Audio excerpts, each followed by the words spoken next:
하겠습니다. 오늘은 추수감사주일입니다. 한 해 동안 하나님께서 베풀어 주셨던 모든 은혜에 감사하고 1년간의 수고에 대해서 축하를 하는 자리죠. 자, 오늘 이 시간 말씀을 통해서 한 해 동안 먹이시고 입히신 우리 하나님의 은혜 앞에 우리의 감사가 더욱 깊어지는 시간이 되기를 바랍니다. 자, 우리 시편 136편 1절로 갑니다. 여호와께 갈까요? 시작. 여호와께 감사하라. 영원함이로다. 자, 시인이 제일 먼저 하나님 앞에 감사드려야 될 이유로 꼽은 것이 뭐냐? 놀랍게도 그분이 선하시다는 사실입니다. 그는 선하시며. 만약 우리를 태어나게 하신 분이 악한 신이라면, 그리고 내 인생을 인도하는 그 신이 못된 성품을 가진 신이라면 이건 생각만 해도 아찔한 겁니다.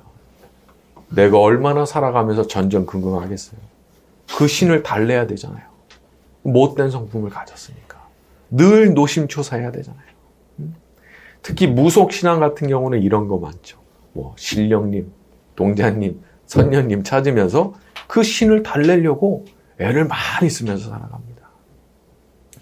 그런데 우리가 섬기는 하나님은 지극히 선한 분이시고 모든 선함, 모든 착함의 근원이 되시는 분이시죠. 우리가 살아가다 보면은 진짜 착하고 좋은 분 만날 때가 있잖아요. 그러면 우리가 마음속으로 감탄을 하면서 이게 고개를 끄덕이고 좋아하잖아요. 야, 이렇게 좋은 분이 있구나. 자, 그런데 우리 하나님은 그보다 훨씬 더 하신 분이신 거죠. 이 세상에 존재하는 그 어떤 피조물도, 심지어 천사들조차도 하나님의 그 선하심을 따라갈 길이 없으니까. 우리 하나님이 그런 분이시니까. 그래서 우리가 그 가장 선하신 그분께서 날 만드셨다는 사실, 그리고 내 삶을 그분이 인도하고 계시다는 그 사실 앞에 감사드려야 되는 거죠. 여러분, 우리가 항상 믿어야 됩니다. 그분이 선하시다는 그 사실을 말이죠. 왜냐하면 사람이 살아가다 보면은 여러 가지 파도를 만날 때가 있거든요. 그 파도가 너무 심해가지고 파도를 그냥 완전히 그냥 다 뒤집어 쓴 것 같은 그런 때를 만날 때가 있거든요. 근데 그때가 되면 사람이 어떤 생각이 드냐? 이제 불평이 나오는 거예요. 나를 왜 이런 물을 뒤집어 쓰도록 이렇게까지 두시느냐? 그런 생각이 들기가 쉬운 거죠. 자, 그런데 선하신 하나님께서 우리가 그런 경험을 하게 하시는 데는 이유가 있습니다. 대체로 여기에는 크게 두 가지 이유가 있다고 보여져요. 첫째는 그 고난이 사람을 만들기 때문입니다. 자, 우리 시편 119편 한번 찾아가 봅니다. 구약성경 893쪽 시편 119편 71절. 구약성경 893쪽쯤에 있습니다. 시편 119편 71절. 893쪽 시편 119편 71절. 고난당한 것이 시작. 고난당한 것이 내게 유익이라 이로 말미암아 내가 주의 윤례를 배우게 되었나이다. 사람이 그냥 하나님의 윤례를 배우고 자기 걸로 삼질 않습니다. 왜냐? 인간이 너무 딱딱한 교만의 껍질을 갖고 있거든요. 그러니까 이게 고난이 아니면 그 단단한 게 깨지지가 않고, 이게 깨지지 않으면 선하신 하나님 윤례를 마음으로 받아들이는 걸 안 해요. 누가 그걸 해요? 안 해요. 그래서 하나님께서 우리를 사람다운 사람, 하나님 자녀다운 자녀로 만들기 위해서 고난을, 그 껍질을 깨는 망치로 사용하시는 경우가 참 많죠. 둘째는 그 고난이 우리 하나님을 알게 하기 때문입니다. 사람이 어둠 속에 있어 봐야 빛이 좋은 줄 알고 1분이라도 숨 막혀 봐야 내가 편안하게 숨 쉬는 게 얼마나 좋은 건지 알게 되고, 그리고 사람이 극심한 편두통에 시달려 봐야 내가 1분이라도 이 고통 없이 있다고 하는 것이 얼마나 좋은 건지를 그제서 알게 되는 거예요. 그러니까 우리도 사실 하나님이 얼마나 좋은 분이신지, 그리고 나한테 얼마나 좋은 걸 주셨는지를 몰라요. 뭐가 있어야 하느냐? 고난이 있어야 알아요. 그걸 겪어봐야 알아요. 그래야 하나님이 얼마나 좋으신 분이신 줄 알고, 하나님께서 내게 베풀어 주셨던 것이 얼마나 소중한 것이었던지를 그제서야 알게 되는 거더라고요. 그래서 우리가 고난 가운데도 어려운 것은 항상 믿고 가야 돼요. 뭘 믿어요? 선하신 하나님께서 나한테 이 일을 허락하셨다면 분명히 이유가 있다. 분명히 이유가 있으니까 내가 어떻게 기도를 해야 되느냐? 하나님 뜻이 분명히 있는 것 같은데 그게 뭔지 저한테 가르쳐 주십시오. 그러면 제가 순종하겠습니다. 여러분, 모든 고난당하는 사람은 이 기도를 항상 반복해야 되는 거예요. 여기에 담겨있는 하나님의 뜻이 무엇입니까? 가르쳐 주십시오. 제가 순종하겠습니다. 이것보다 고난에서 빨리 나오는 방법은 없는 거예요. 사람의 고난이라고 하는 것은 참 어려운 겁니다. 절대 쉽지 않죠. 아니, 그게 쉬우면 고난이겠냐 말이에요. 진짜 쓴 거거든요. 너무 고통스러운 거거든요. 그래서 고난이라 이름 붙인 거예요. 캄캄한 밤중에 바닷물을 완전히 뒤집어 쓴 것 같은 그런 경험을 하는 거. 하지만 그 고난이 영원하냐? 그렇지 않습니다. 그 고난은 우리 하나님께서 쓰시는 도구기 때문에, 날 만드시는 도구기 때문에 내가 다 만들어지잖아요? 그냥 없어지는 거예요. 야, 이게 참 놀라운 원리더라고요. 내가 바뀌면 고난이 없어지더라고요. 진짜 놀라운 일이 아닐 수 없는 거예요.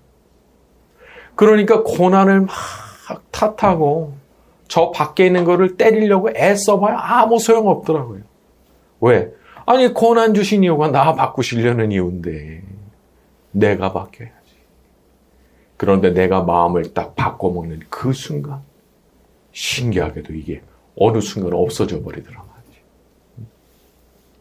그래서 우리가 하나님의 선하심을 믿고 고난 가운데도 이 모든 것이 나의 유익이라는 것을 믿고 그렇게 가야 되는 거예요. 항상 선하신 하나님에 대한 굳은 믿음을 가지고 살아가는 저와 여러분이 되기를 바랍니다. 자, 우리 시편으로 돌아가서 136편 2절에서 4절입니다. 신들 중에 시작. 신들 중에 뛰어난 하나님께 감사하라. 그 인자하심이 영원하리로다. 주들 중에 뛰어난 주께 감사하라. 그 인자하심이 영원하리로다. 홀로 큰 기이한 일들을 행하시는 이에게 감사하라. 그 인자하심이 영원함이로다. 4절에 보게 되면 홀로 큰 기이한 일을 행하시는 이에게 감사하라. 그분은 큰 기이한 일을 행하시는 분이신데 그것도 홀로 행하신다 해서 홀로. 자, 이것은 말하자면 하나님께서 행하시는 것은 누구도 흉내를 낼 수가 없는 독보적인 것이다. 그런 말씀인 거예요. 그분처럼 행할 수 있는 존재가 없다는 거예요. 그렇게 크고 기이한 일을 행하시는 분은 아예 없다는 거예요. 성경에 보다 보면은 천사들이 대단한 일을 하는 걸 볼 때가 있습니다. 특히 요한계시록 같은 데를 보면은 천사가 거대한 낫을 들고 나타나서 그걸 휘둘러서 땅의 포도를 다 걷어요. 그래가지고 하나님의 진노의 틀에다가 던지는 장면이 나옵니다. 또 한 군데서는 거대한 천사가 나타나는데 한 발로는 바다를 딛고 한 발로는 땅을 디뎌요. 어마어마한 천사가 나타나요. 또 계시록 20장 같은 데 보면은 하늘에서부터 무저갱의 열쇠를 가지고 내려오고 큰 쇠사슬을 준비해서 사탄을 결박하는 일을 하게 됩니다. 그러니까 이 파워가 엄청난 거예요. 사탄을 결박해 버리니까. 그런데 우리 하나님은 그런 천사들을 마음대로 부리시는 분이시죠.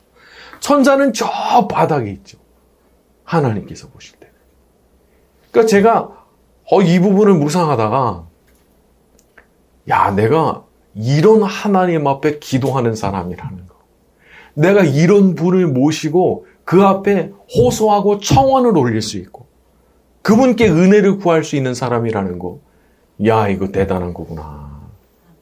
내가 이렇게 엄청난 분 앞에 내가 할 라인이 있는 거예요. 내가 전화 걸면 전화 걸리는 거예요. 이거 대단한 거구나. 그런 생각이 들었습니다.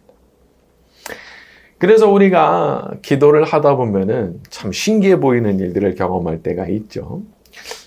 그냥 평소에 생각할 때는 이게 될까 싶은데 계속 기도를 하면서 은혜를 구하다 보면 나 의식을 못했거든요. 딱 정신 차려봤는데 그거 해결된 거예요. 해결된지도 몰랐어요. 그런데 어느 날 해결된 거예요. 그런 일을 볼 때가 많죠. 그리고 특히 저는 이런 것들을 이제 저 자신을 위해서 기도할 때보다도 중보 기도를 할 때 이런 거를 이제 많이 경험해요. 제가 이제 길을 가다가도 오다 가다 만나는 분들 있잖아요. 우리 교회 나오시지는 않아도 이제 잠깐 만나서 얘기하는 동안에 이제 좀 마음에 좀 그런 기도 제목이 있는 분들은 얘기하시거든요. 그러면 그거 집에 와서 이렇게 적어놔요. 많이 적어놓진 않아요. 리스트는 많으니까 그 안에 괄호 해가지고 단어로 중요한 기도 제목만 몇 개 놓고 그냥 계속 기도하는 거예요. 그 이제 그분 소식처 모르죠. 근데 계속 그냥 기도는 나가는 거예요. 어느 날 길에서 다시 만났어요, 우연히. 그 문제 해결됐다는 거예요.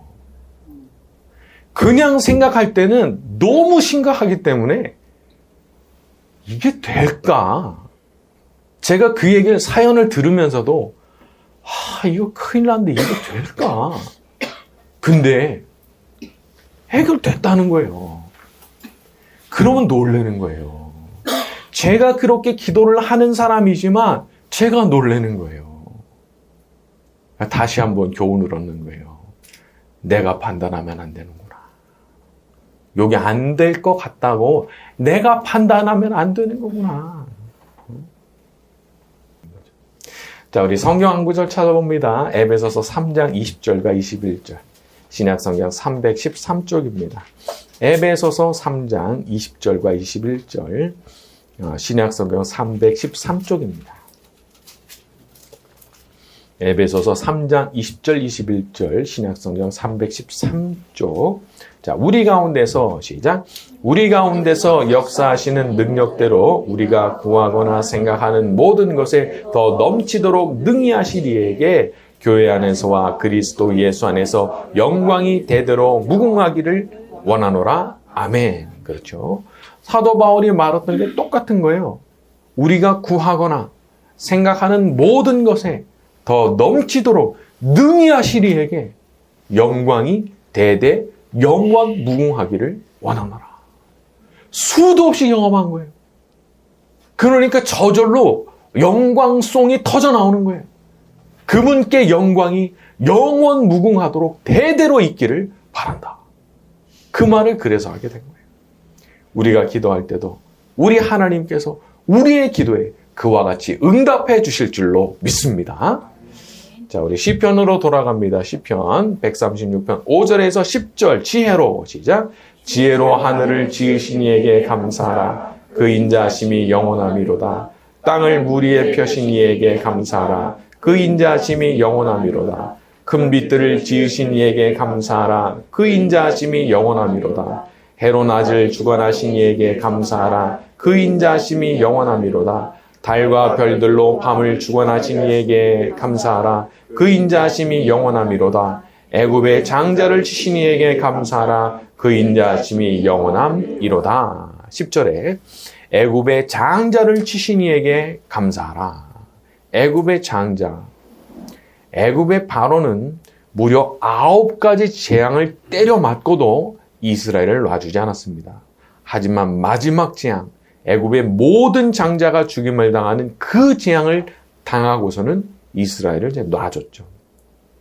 이것은 우리 하나님께서 우리를 지키시고 보호하실 때 어떤 식으로 하시는지를 보여주시는 겁니다.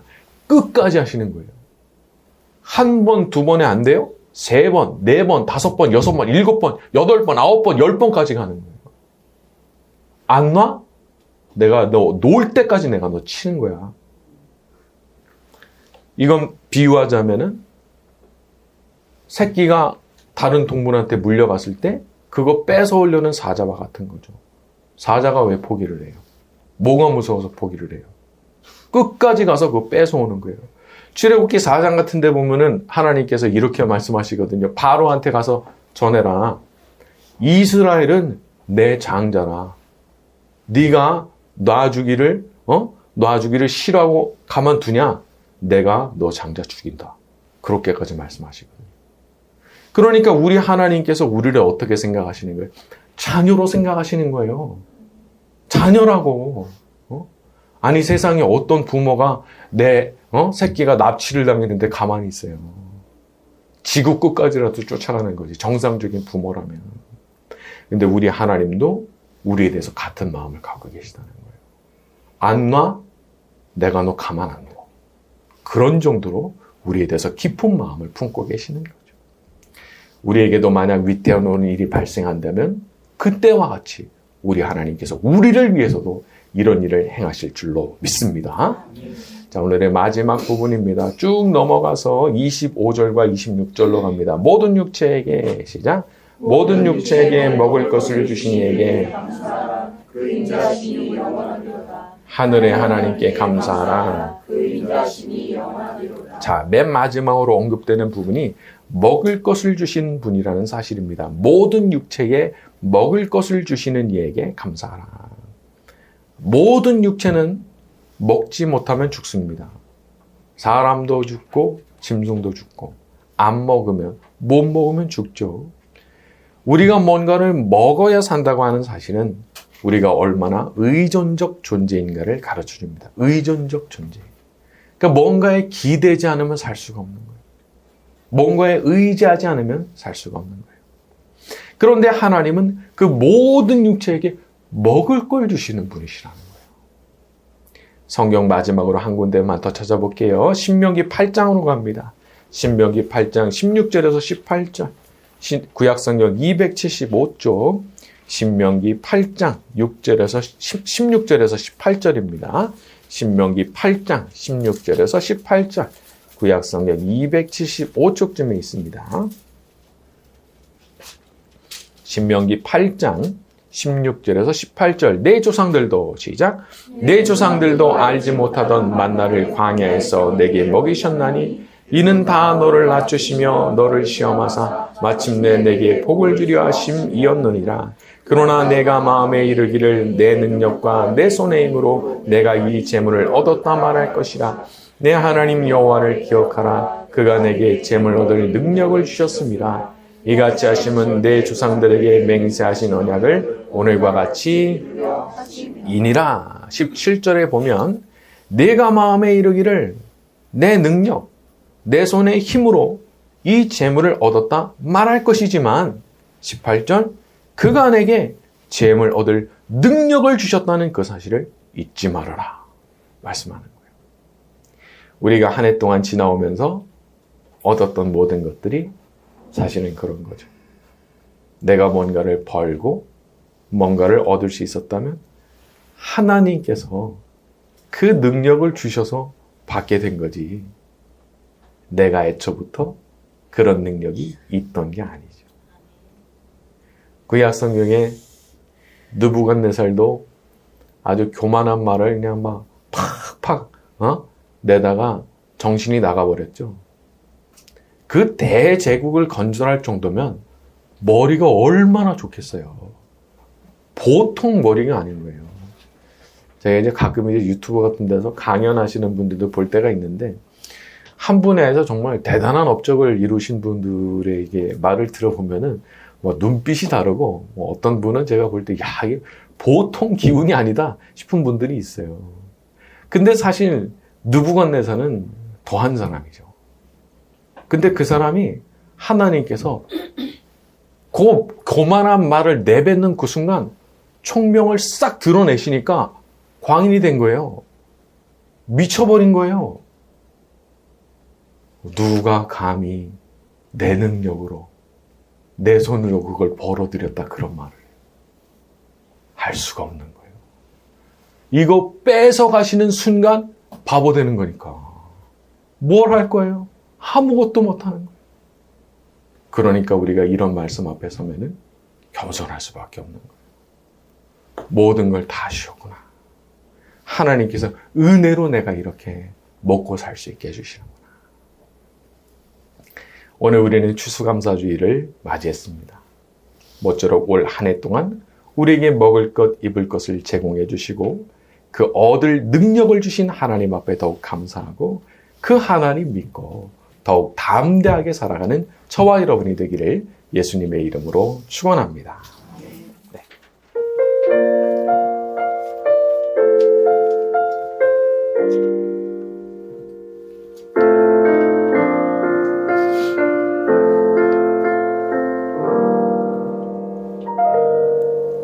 내가 누려왔던 모든 것들이 내가 지나왔던 모든 시간이 내가 걸어왔던 모든 순간이 당연한 것 아니라 은혜였소. 아침 해가 뜨고 저녁에 노는 봄의 꽃향기와 가을의 열매 변하는 계절의 모든 순간이 당연한 것 아니라 은혜 모든 것이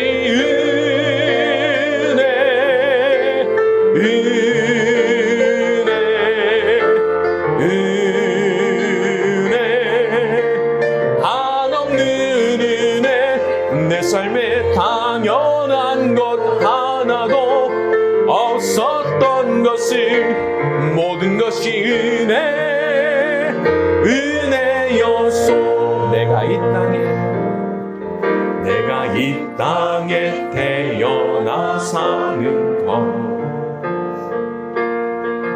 어린아이 시절과 지금까지 숨을 쉬며 살며 꿈을 꾸는 삶 당연한 것 아니라 은혜였소. 내가 하나님의 자녀로 살며 오늘 찬양하고 예배하는 삶 복음을 전할 수 있는 축복이 당연한 것 아니라 모든 것이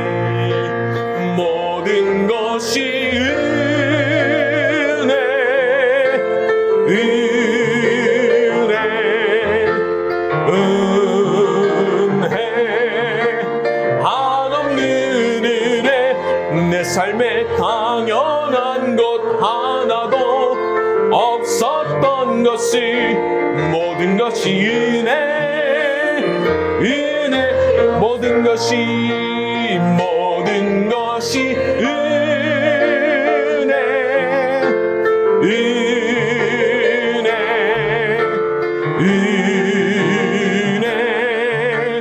한없는 은혜 내 삶에 당연한 것 하나도 없었던 것을 모든 것이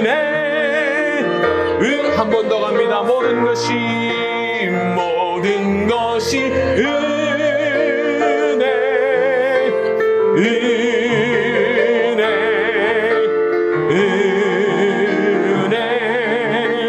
한없는 은혜 내 삶에 당연한 것 하나도 없었던 것을 모든 것이 은혜였어. 모든 것이 은혜였소. 것이